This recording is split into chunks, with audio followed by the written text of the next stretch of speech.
Sacred Fallism. Every religion has sexual origins. In Africa and Asia, the worship of the yoni and pudenda lingam is common. Secret Buddhism is sexual. In Zen Buddhism, supersexuality is practically taught.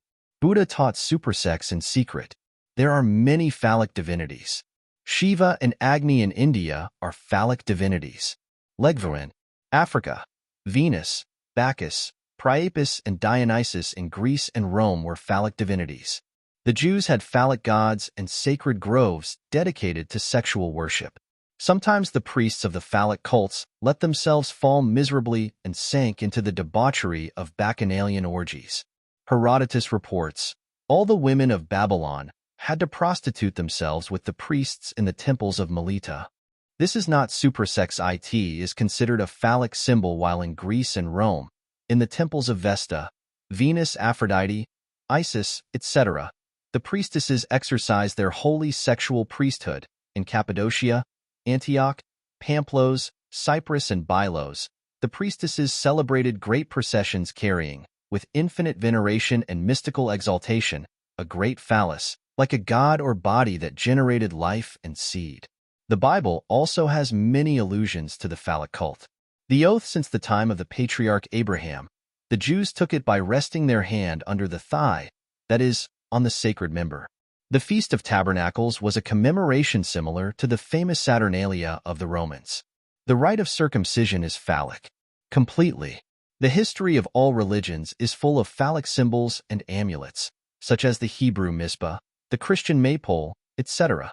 In ancient times it was venerated. Deeply sacred stones of phallic shapes, sometimes similar to the virile member, other times similar to the vulva, stones of flint and silica, which were considered sacred, because with them they produced fire, hiddenly developed in the spinal cord of pagan priests, as a divine privilege. In Christianity we find a lot of phallism. The circumcision of Jesus, the feast of the three wise men, Corpus Christi, etc., are phallic festivals inherited from the holy pagan religions. The dove, symbol of the Holy Spirit, and the voluptuous Venus Aphrodite, is always represented as a phallic instrument that the Holy Spirit used to impregnate the Virgin Mary. The very word sacrosanct comes from sacro, and therefore is from phallic origin.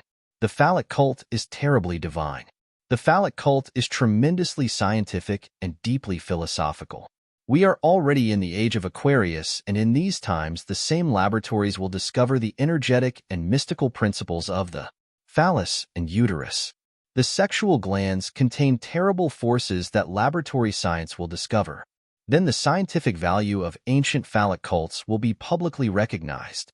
The snake is a polalic symbol within the seed, exists all the potential of universal life. Current materialist science only knows how to mockingly criticize what it does not know. In the courtyards, cobblestones of the Aztec temples, men and women united sexually to awaken the fire of love, known in India by the sacred name of Kundalini. There, couples would spend entire months and years loving and caressing each other and practicing supersex without spilling semen. Ejaculation was sacrilege. In the Eleusinian mysteries and supersexuality were the very basis of the mysteries. Phallism is the basis of thorough realization. All the main tools of Freemasonry are used to work with the philosopher's stone, an allegory of transcendent sexuality. Every master mason must chisel well the philosopher's stone from him. This stone is sex. We must build the temple of the eternal on the living stone. The perfect marriage and the cosmic Christ constitute the synthesis of all religions, schools, orders, sects, lodges, yogas, etc., etc., etc.